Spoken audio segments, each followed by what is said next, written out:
You probably seen yourself last night when my alarms went off, and yours probably as well, when we started breaking all the supports and all the trend lines and all changing all market structures. A big flush. And if you watched my previous videos, you know that this price action here, to me, was more or less the same as we had last year. November, December, January of last year. So that's like a year ago. Alright? I'm not gonna lie, I expected that we would come up, take the highs once more and then come down. But we had it here last year, where this is the candle I'm looking at here. Okay? We had this nice A, B, C, back into the range, flush. Still hold the higher highs and higher lows, but we took the liquidity, and it looked pretty bad as well. If you can see it here. You can see it here. It was a quick flush as well. 1, 2, bam. We went back up, made new highs, retested previous range as support, made another high, and then back into that range, down. At that point I was shorting. I put my trend line here. Back then, for me, it was, I've longed a couple times, probably here, and I've longed this one, breakout, continuation up.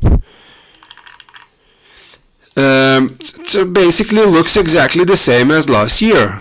There's not much difference here, even though I thought we're gonna make another high and then crash, but I was there looking at it and I had to take a short because coming back, deviation, yeah, that's fine, maybe a retest of the previous range, previous highs, continue up and then down. But in this case we continued coming down and I had to short. Did not expect this to go this low, because this is my main market structure change, the level I'm looking at all the time. This is my strong support, strong low. As long as this level holds, we making higher lows, higher lows, higher highs, higher lows. This is a strong low, higher highs, higher lows. I was looking at this level here, higher highs, and then down, or maybe higher highs here. To be honest, I was looking, when I seen this coming down in the evening before I went to bed, I thought, okay, we're gonna bounce here. This is a deep bounce, so I'm gonna wake up tomorrow, like today, look at this, and I'm gonna short. We're gonna change the market structure, we're gonna break this support, and we're gonna go down. Maybe take these. We usually go down to the next 618 from the latest major pivot, which is here. So I would be expecting at least this. Yeah? But ideally would have been looking at this CME gap here. This would have been the retest of the previous range, close enough. Yeah, we don't have to go down all the way, and yeah, and then continue our journey up. Things went a little bit different, but again, this was the pattern where we were looking at, and we had it last year, and there was no big surprises really. So now, again, what we're looking at it now, what do we think? Well, I think, yeah, we're going to come up here, retest this, we're going to come up here, retest this resistance, find support here, probably, most likely, we don't even have to come this low, but New York opened today in a couple hours, and then probably continue up. This is where I'm going to put my top of my range. This is for me a nice A, B, C. If you make it simple, A, B, C, okay? Top of this should hold. We should not get back below that level. If we get below that level, what's gonna happen? We're gonna go back down to that support from this, taken from this low here to this.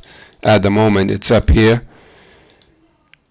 Well, we want it, let's just say, to hold this structure intact. We're gonna make it just about here, yeah? So I would be looking for us to come up here and then maybe get back below again and take this liquidity, take these, all these. I'm sure if you look on the heat map on where the liquidity is, there's probably a lot of stops here. But the big boys, they not play. I'm sorry. But the big boys, they're not playing this game. They don't catch knives and they don't fucking do things like that, you know. So they would come back here, take these stops here, and then continue up. Stop those out, knife catchers from yesterday, and then continue up. We don't have to do that. We can just continue up now, but I would be looking for that again. All right? I wouldn't be surprised if we had something like that. And that's about it. Simple. I'm still looking for 160, 170k. I'm still looking for that price, but anytime we break this market structure, this was a quick wick down and it took the liquidity and went back up, never closed any candles below. So if you were to sell or short this market structure, you would be buying back in at a loss, 1%, 2%, whatever your stop loss is, or maybe here, which is normal. But for me this is important because this is a strong low. We have this pattern here which I really like. When we do something like that, we come back, change market structure, retest, continue down. You never know what's gonna happen and you always have to be ready. And that's what I was looking at yesterday, and I traded it. And I'm still looking for more upside, but you can always get big dumps where you go to quick drops in price, quick flash down, and the next day you wake up and you see you took the lows here, took this liquidity and went back up. Things happen, you know. You have to be ready for that. And it wouldn't take much time. It would take a couple days, a week, and that's it. And all these longs liquidated. So I'm still looking for more upside. Still waiting for this wave 4 to complete, to touch this trend line. So we have wave 4, and then makes it easier for me. Look for the wave 5 and look for the break of this trend line. That's in the future. That's probably next year, sometime January or the end of March, as I'm expecting for this to be. We've got time for this. Alright then, that's it from me. I'll probably do one tomorrow. No, I'll probably do one next week, Monday. Take care and bye bye.